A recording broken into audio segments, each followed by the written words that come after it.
and welcome back to my channel. This is Marla and I'm so glad you're joining me today. We're going to stretch our dies today. I have the cute bat with jack-o'-lantern, which was part of the Scrappy Tail Crafts Halloween release. You might have some other bat stamps or dies in your stash, and I wanted to show you another way to use it. All of the products I've used will be linked in the description box below. You can see that this is a multi-layer die set. It's going to allow us to add a lot of detail. We're going to start with a little bit of ink blending for our background. I have some Kitsch Flamingo and I'm adding it to my 4 1/4 by 5 1/2 inch card panel. This is accent opaque cardstock. Once I get a base layer down, I will bring in my microfiber cloth, which is going to help prevent any fingerprints from getting embedded into that ink. Once you get fingerprints on it, they're kind of hard to get out, so I use my microfiber cloth, and sometimes I do use a piece of scrap paper just to keep my fingers off it as I'm blending and to be able to hold that paper in place. We're going to do some dry embossing using a 3D embossing folder from Tim Holtz. You can use whatever type of folder that you have. I wanted to do a little bit of add a little bit of ink to my embossing folder. This embossing folder I think has kind of a gothic appearance. It's called Tapastry. I'm going to add some tape to the back of this card panel because I do want to make sure that it doesn't shift when I close my embossing folder after I add the ink. So I'm adding black soot distress ink to the front side, again because I'm using that bat and we are moving into the month of October. This would probably be an encouragement card that I would send out in the fall because of the use of the bat. You can see that adding that black to that beautiful embossing folder does give it more of a macabre or a goth feel. I'll remove the tape from the back of this panel, and then I'm going to start building our bat. So the bat has, as I mentioned, multiple layers.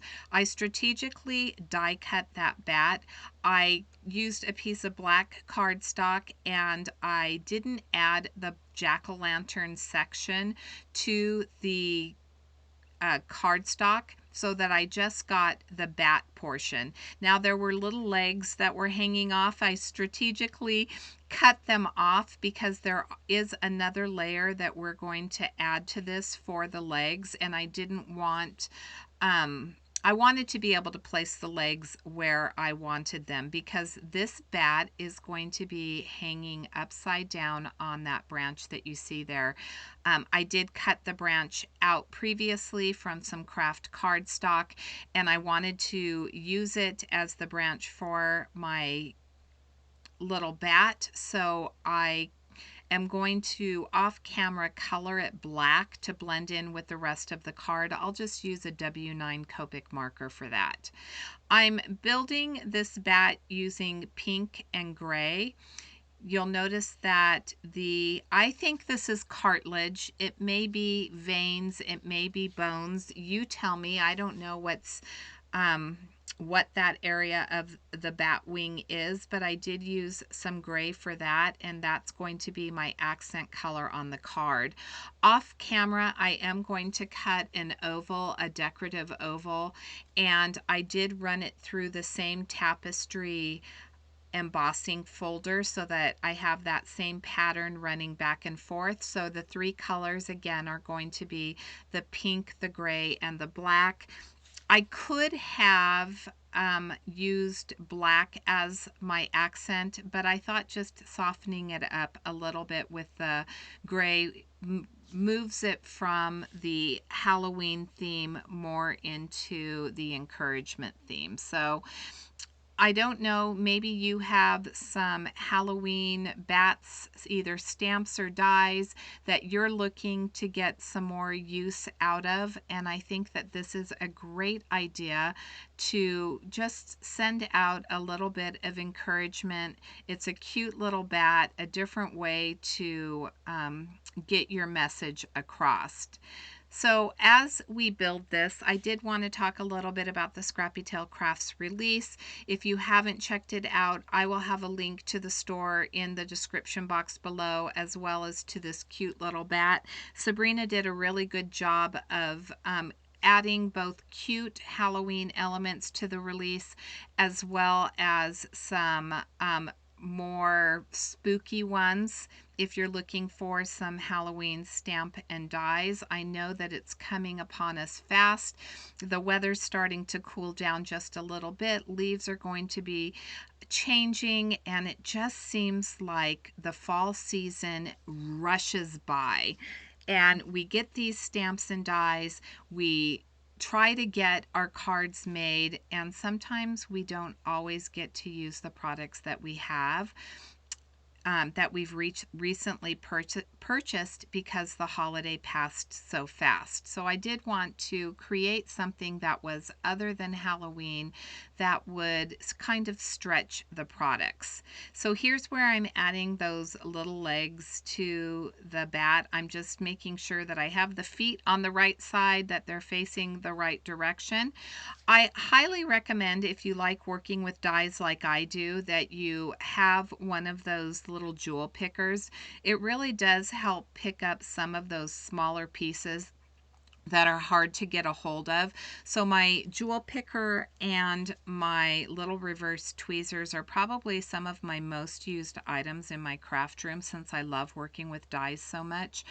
And I would highly recommend. They sell them everywhere. You can find them on Amazon, and they're not very expensive, and it's just a great little tool to have in your arsenal. So we have our cute little bat that is complete. You can see that his mouth has like a vampire appearance to it. I'm coloring up the really tiny nose with a little bit of pink, and then we'll start building our card. I'm going to show you that oval, and there's the branch. I went ahead and colored it, like I mentioned, with a Copic marker, and then I added some black ice stickles to give that branch a little bit of shimmer and shine, so it does have that little bit of glitter in the stickles. I have a 4 1/4 by 5 1/2 inch top folding card panel that we're going to add our embossed panel to. And then I did forget to clean my embossing folder when I ran that gray oval through, so it did get a little bit of that black ink on it. So you want to make sure, after you've added the ink, to clean your embossing folder. Do as I say and not as I do. But it's going to be covered up because that bat is pretty large, so the majority of it's going to be covered up, and it is going to blend in anyway with the rest of the design. I needed to trim a little piece off of this. I don't want it to overhang too much. Once I get this in place, I will add my bat so that he's upside down, hanging from our little branch. And then I used a stamp from my stash that says "Hang in there." And I used the same pink cardstock that I used for the ears and the wings, so that again we have that same cohesive theme running through the entire card. I have these small little foam dots, they're little circles, and I'm going to add them to the back of our sentiment, and I'll add my sentiment underneath my little bat. And there we have a second use for this Halloween die, an encouragement card that I think is fun and a little bit different. And I think it's a great way to stretch the use of your products. Once I get this on here, that will complete my card for today. I want to thank you so much for joining me. If you have any questions, please make sure to leave them in the comments section. I would love for you to subscribe and ring the bell so that you're notified whenever I do upload a new video. And until next time, I hope you have a fabulous day. Thanks so much for joining me.